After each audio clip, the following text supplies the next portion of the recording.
This is Cornbread's Review. Hey, this is Cornbread's Review. This is Cornbread's Review.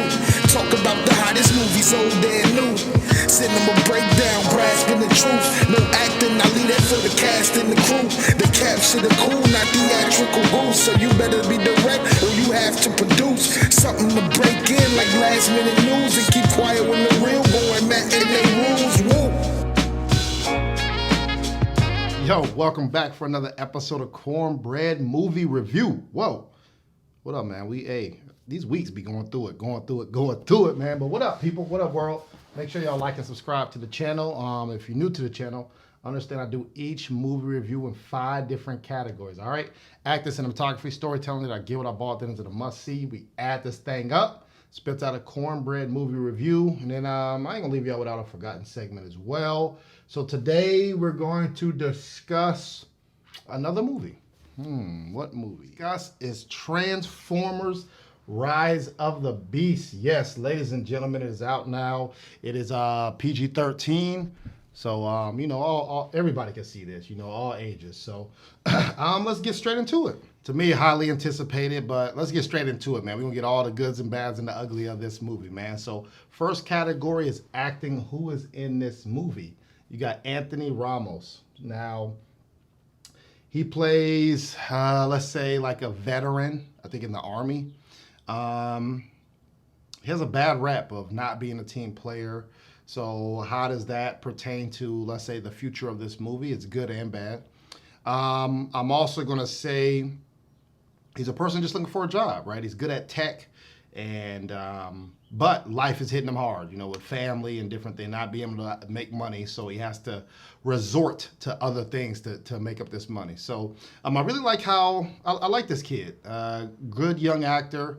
He seemed like he was funny, witty in some parts, but it was one scene where he's stuck in the car trying to steal it, and he can't get out, right? And he's and he realizes the car is the alien, right? But you can feel that he really feels like he's being abducted, right? So that's always good where the actors have to say, okay, this is the scene. I need to portray how this person should feel in real life. And I think he does a great job of that. So shout out to Anthony. Also in this movie, Dominique Fishback.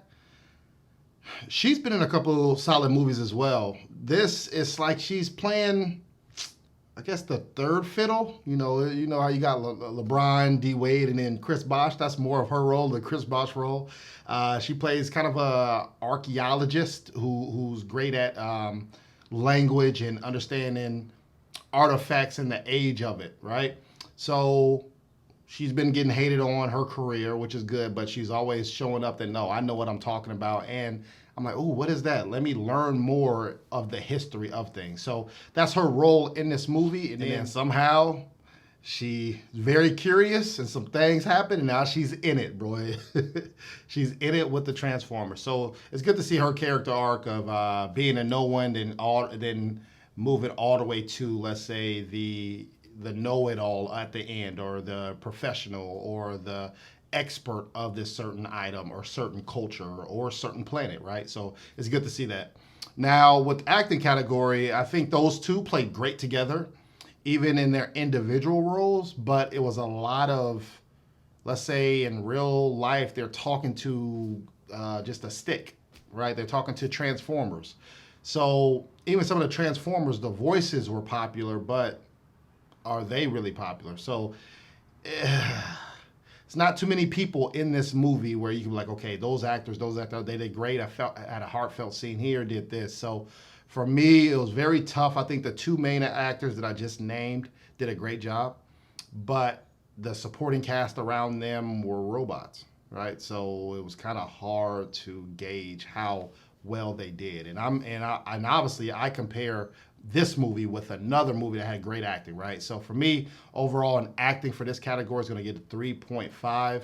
Not saying that the actors did bad, but it's also their surroundings also brought them down, right? Dampered their success for this, all right? Next category, cinematography. So this movie is 2 hours, I think right at 2 hours. The budget, $200 million. Come on, man. $200 million. And it's in 3D, right? So if you have the glasses, you kind of see, how does that I didn't watch it in 3D, but I wonder if the 3D version would have made it a little bit better, or if they did certain things to make it 3D.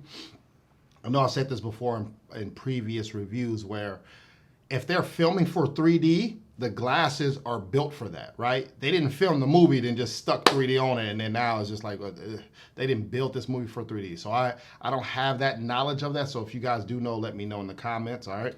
Locations of this movie, I think they're in obviously New York. Everything always happens in New York. Everything is always in New York, and then Peru. It's great to see some culture in Peru as well. Now, with the location, this movie, you have to go back because it was in 1994. So you have to, obviously, some of the viewers might not have been alive, but, you know, I'm a millennial. So, of course, that was the prime years for me. So it was great to see, let's say, the slang from 1994, the music, the clothes, even the streets, and even the cars, you know. So it was good to see back to that nostalgia feel of 1994. Now, with that, the music, to me, that was the highlight. That was the cherry on top for this category. Music placement was almost perfect for this movie. And it's usually great when you have Bumblebee. He always has the specific quotes in music to play for certain scenes, but without Bumblebee, they still took that energy in this movie. Each scene or each transition had fire, let's say hip hop classics and different things like that. So whoever edited the music for the music placement, great job. Now, two things I did have one I had an issue with, one I just prefer. So me, I prefer the Michael Bay Transformers. I'm sorry. To me, let's say they might have looked more fake, but I think to the eyes, it looked more realistic of how the robots would look. This movie, they seem very clunky and metal-y, and just maybe it transitioned better, but I just got so used to how Michael Bay filmed it, and I didn't have a problem with it. I just like that version better. So that's one issue that, like I said, it's a personal cornbread thing that I liked the older Transformers, how they looked, but these weren't bad. I just preferred the old one. But one issue I did have is Hellraiser, the bird, you know, the mama bird, she looked terrible. Terrible, terrible, terrible. Come on, man. We spent $200 million on these CGI or whatever, bro. We got to do a better bird next movie. She looked ugly. That bird, that metal bird is terrible, man. So if you've seen this movie, you know exactly what I'm talking about. So for me, it felt like they dumped a lot of their energy in this category, but they didn't transition how cinematography or film should look, man. So it was underwhelming in this category for me, because I'm like, no, that's what Transformer is how does it look? Is it realistic? And for me, it's going to get a 4 out of 5 in this category. Yes, they did some great things, but some of it is just a little borderline okay. All right. Next category, storytelling. So the storytelling of this movie, like I said, takes place in 1994. It is a prequel to all the normal Transformers, like the Shia LaBeouf ones. But I think it takes place after Bumblebee. So it's the second one on the timeline, but it's before all the Michael Bay movies. I think they made like 4 or 5 with Marky Mark and all these other people. So just get in the mind frame of that. Then you also have the main character where he's trying to find a job and he has to do some illegal stuff to pay for his brother who is sick. Put you in a desperate situation. So he gets in a desperate situation, tries to steal this car. I think we've seen that movie before where he steals a car and it happens to be Mirage in this movie, right? It's not Bumblebee in this movie. So, or in the old movies. It's not Bumblebee in the previous movies. And even at the beginning of the movie, they set the tone with Unicron. He's the planet killer, planet eater. He going to each planet, tear him up, and then move to the next, right? So they have to get specific keys or pieces from each planet, and then they can take it over and then move on to the next. So you get that backstory of the danger that's coming to Earth, okay? So once again, I said this is a prequel, so you still have the Transformers. You have to remove all the knowledge of what you know from the Michael Bay, Shia LaBeouf movies. So you might see the movie and be like, why is Optimus Prime acting weird, right? Why does he not trust humans or or not have a great relationship, and they're still hiding. It's because they haven't came out and saved the world yet with those previous movies. So if you get past that or go into the movie knowing that, you'll be fine. But Optimus Prime and other people are acting real strange, right? But that's good because they kept a consistent storyline of why they are acting like that. It get kind of old when, the Transformers like, we're in prison. We need to go back home. We're trying to get out of here, right? But you're like, man, I've seen the movies of them trying to leave and do all this other stuff. So that made it a little difficult, but it was true to how the state of mind of what the Transformers were and how they act when they were on Earth. So these are some of the issues that I had with this movie and most of the Transformers movies, right? Where you have humans and people are throwing rockets, shooting bullets, bombs, and everything right by these people, cars getting blown up, and they unscathed. Come on. Come on, man. We gotta do better at that, bro. Like, I'm sick of people just getting blown up and nothing happens, right? So that's one issue. Second issue I have is these are robots. They're 1,000,000 feet tall, and they take 2 steps. Like, their stride length is a damn football field, but yet you have humans running fast, but just normal speed. Like, they're not running at deathly speed, but they're keeping up with the robots. Like the stride length and just the realism isn't keeping up with how it would be in real life. So I think that gets overlooked, right? They kind of like, I know that the viewers are going to understand. We're just going to make it like it's fine, and it's not, right? And then lastly, I'm not going to tell the movie, but it's like there's a key that has to be protected, and you don't give it to a robot. What? You don't give it to a robot. You don't give it to Prime. You don't give it to Bumblebee. You don't give it to Mirage. You give it to a human and say, all right, go run while I'm fighting. But they ain't got nothing to protect themselves either. So it's like, it doesn't make sense on why you would do that. So I do have a problem with that. All right. So a couple more things too, bro. You in this movie, man, come on, bro.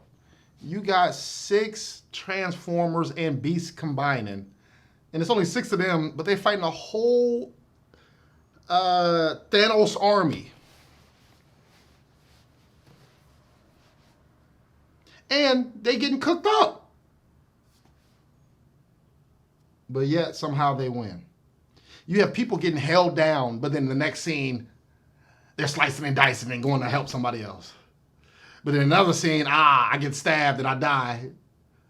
But then the next scene, I was just playing. I'll take the knife out and go run and go help somebody else. Like, come on, man. We got to stay consistent with, I don't know, man. You need more backup, or just don't show us that, right? Have 5 of them getting beat up and one's doing fine. And then he helps, and then now he gets beat up, but that other one that you freed is helping others, right? Like, make it like that if it's 1,000,000 versus 6 people, but you can't have all 6 getting cooked up, but yet magically they're fine and they don't die and are successful, right? That's the issue. And then my man turned to Mega Man, bro. It's a stretch, bro. It's a stretch. I see what y'all are trying to do. And I say Mega Man just to be funny, but he turned into a robot, right? But I see what you're trying to do. Even if you go back, man, I'll get into all that. But for me, storytelling didn't make sense. I think they had a good script. I think they had a good story. Just execution of the small details, it started to add up because it's a lot of bad details now, right? So, and then also, where is the extras at in this movie? Like, you got big ass robots fighting in towns and highways, and it's like nobody's around to see this. Like, it's just, they just removed all the people and just had them fight all the time, by themselves. So that was kind of strange to me as well. So storytelling for me is going to get a 3 out of 5. Okay. Next category is, did I get what I bought? So this movie is an action movie, like I said, superhero movie. My ticket was more standard, I think like $15 is the range. If you saw it in 3D or the big IMAX, I'm sure it would have been a little bit more expensive, but fairly priced for standard movies. Now, you go into the movie knowing that you get to see these beasts, right? Like, they're the good guys, so that's good. Then you also go into it knowing that you're going to see the Transformers, which is good. They rarely shared scenes together towards the middle-ish and end. You get to see them. Not all at once, but it's like sporadically because there's not that many beasts on this planet. And my man Optimus Prime be getting cooked, bro. He's disrespecting the primes, bro. Come on, man. We got to do better, man. He got to learn.